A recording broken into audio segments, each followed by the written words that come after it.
Hey, how are you? Hope you're doing well. It is Friday, September 23rd at 1:24 p.m. I'm trying this a second time because my audio levels were so out of whack. Somebody pointed out to me. I went back and I always watch the film, just like a good football team. I quickly watched and listened. I said that was painful, and if you stream it, that was not a good experience. I just didn't want to do that to you guys. I'd already screwed up once this week with my tech problems when I was on the road in California with work. I um, could not get that cleanly connected, and I screwed up once, so I said I'm going to make this better. But if any of you tune in, I appreciate you tuning in. And I just want to talk a little bit about the Florida Atlantic game, talk about what we know about that team, talk about what we know about Purdue right now, and some bad news or interesting news or whatever you want to say about Purdue's roster. We'll get to that right after I talk about our sponsors. Thanks to AJ's. If you're heading on campus, as I said, the game is tomorrow, Saturday, September 23rd at 7:30 in Ross-Ade. If you're going up on campus a little early, go over to AJ's, grab a burger, grab a pint, grab some Italian beef, hang out, enjoy the televisions, and watch some other games before you get to tune into the main event in person. EatAJs.com if you want to order ahead, or if you just want to learn about their menu. Great people there. Also, if you need a Purdue T-shirt, if your stash is running low and maybe you've destroyed some because you wear them all the time, head over to Martin Vintage, martinvintage.com. Enter Boiled at checkout for 15% off. Get a classic Purdue-style T-shirt, soft, comfortable fit, and buy it from a Purdue family. Can't go wrong there. So let's talk a bit about the game, shall we? This time, take two. Hopefully this goes better. But here, let's talk a little bit about what we know, what we don't know. First thing we do know from Purdue, let's look at Purdue first. Aiden O'Connell is a game time decision after not practicing all week, after a secret was poorly kept, or however it started leaking out on Wednesday that O'Connell had not been practicing. Finally was made official to the media today, or they made it official. I guess they probably knew. And they said O'Connell's a game time decision. If he doesn't go, if he can't go, it's going to be Austin Burton's job. Burton, for me, doesn't look like a great fit for Purdue's offense. The Braun brothers clearly see something in him. I would love to see a Lamo play in this situation, just because the ball is so much more lively out of his hands. He's got great velocity. Burton, I think, is a great teammate, and that's probably the whole thing. He's a great teammate, good leader, understands the offense, but he's just not the passer that we've seen for most of the quarterbacks in the Brom era. All of them, all of Purdue's quarterbacks in the Brom era have been able to pass the ball really, really effectively. It doesn't look to me like Burton has that arm.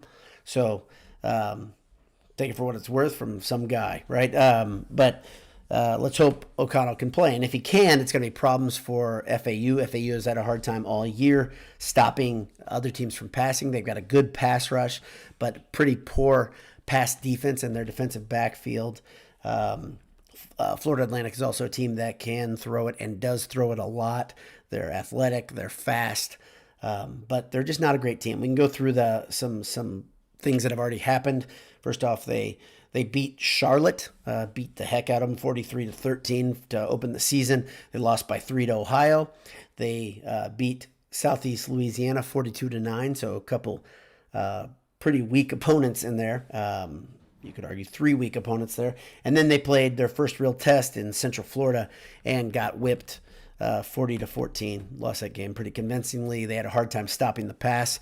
A lot of the people that analyze football say if O'Connell's available, he'll be able to eat their pass rush up because they blitz a lot, and he's so good at finding the open man, staying cool, staying unflappable. I think maybe part of the reason he's injured this week could be because of just hanging in the pocket and waiting. He got hit a lot versus Syracuse.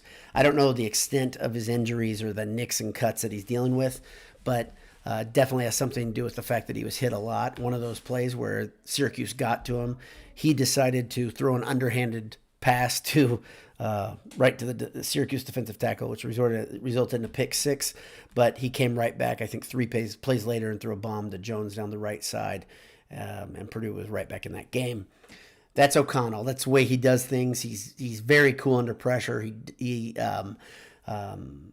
just he's a very level-headed guy. Great personality to have at quarterback. Bigger than that, he's an accurate passer.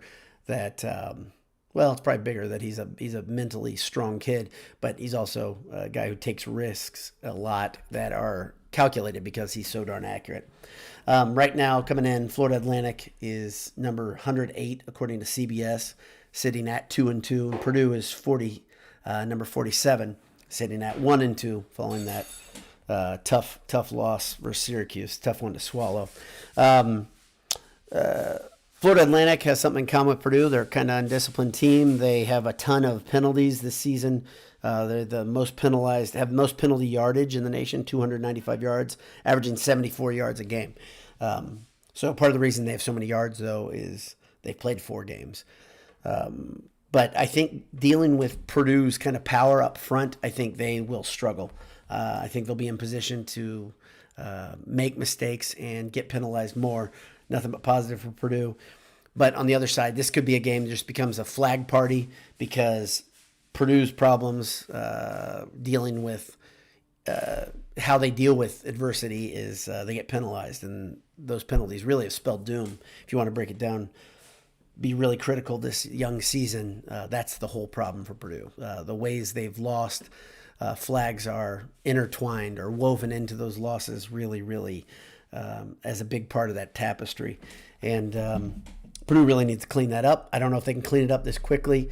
One good thing is that Brom teams generally get better after game 3 or 4 and start rolling. And then by November, they're rolling hardcore. But the one exception to that, of course, is that 2019 team. Purdue started that season with a loss to Nevada, then started that season, I think, 1-4. Injuries mounted, of course, and Purdue only ended with 4 wins that year. That was a tough one to swallow for Purdue fans and for everybody else. But you could say, okay, a lot of injuries mounted. Well, this season has a similar feel, and this is what I'm talking about. Are we looking for a repeat of history of 2019? Are we looking for a repeat of history of 2018, where that team just caught fire, got its feet under it, started doing things the right way, and then just started racking up the wins? If it's like 2019, it's going to be a tough fall for us because the expectations were so high, and that's the hard thing. If you come in with high expectations and then they're dashed by poor, undisciplined effort, that's a pretty tough thing for anybody to deal with as a fan. So let's see. Another interesting thing I wanted to talk about real quickly was, of course, that Charlie Jones leads the nation in many statistical categories. He's pretty much the number 1 receiver in the nation after being, 3rd or 4th option at Iowa. He's been an amazing addition to the team. I think anything less than amazing or just outstanding or tremendous or fantastic. He has been awesome. Use the adjectives, and they'll all work for Charlie Jones, the positive adjectives. Good news is he's back returning punts this week after taking a week off because he was a little dinged up coming into Syracuse. The problem is Purdue hasn't given us any reason to believe that they can give him lanes and room to run through. We talked a little bit about that on the Handsome Hour earlier in the week, and that's been tough to swallow. Let's see. Yeah, I feel good about the game. As I told the people, I already broadcasted this quickcast once too. I feel pretty good about it. The line started at right around 20. It sits at 16. I don't think it's been adjusted real heavily.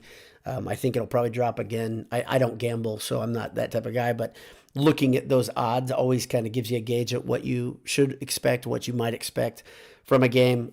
This is a game that Purdue should be able to cruise. I think Florida Atlantic will score some points, but I don't believe, even without O'Connell, if O'Connell cannot play, that Purdue shouldn't be able to handle its business. It's not an indictment on Florida Atlantic. It's just kind of a compliment of what I think of this Purdue team. Even still, after starting 1-2, I still think the juice is there, and this team has a lot of talent, and the depth is there, and there's a lot of reason to be still believe that this can be a good season. It's not going to be the season I thought it was going to be. I think 9 wins is a very, very long shot. I don't think it's going to happen at this point, but that said, it can still be a fun and special season, especially if they can get themselves together. It's a pivotal game. Purdue really needs to rack up the wins while they can, and improving to 500 this week, right before going to Minnesota and then going to Maryland and then welcome Nebraska. That could be a good momentum builder and a good way for this team to kind of get themselves right after not being right at all versus Syracuse. Or that's wrong. Really not ending the game on the right foot at all versus Syracuse. One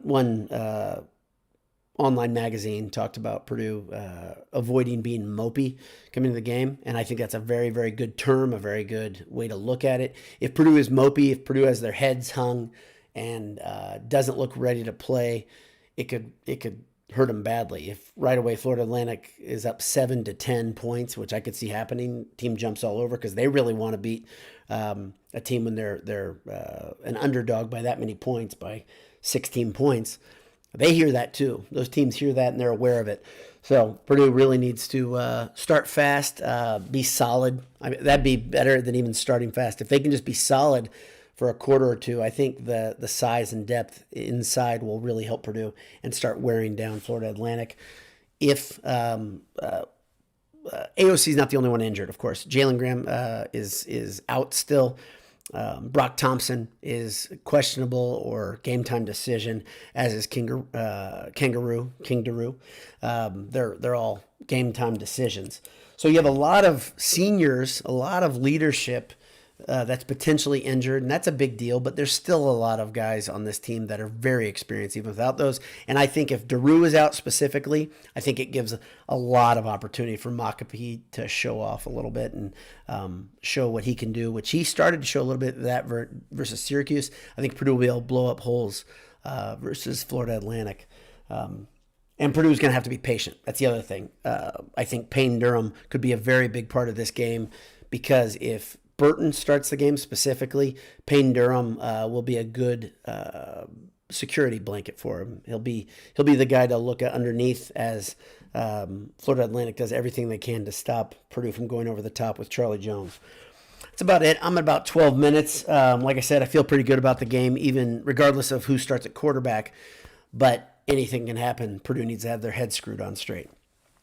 That's about it. Have a great day. God bless you. Hammer down. Talk to you soon. Hope this one worked better and sounds a little more pleasing. We'll see you.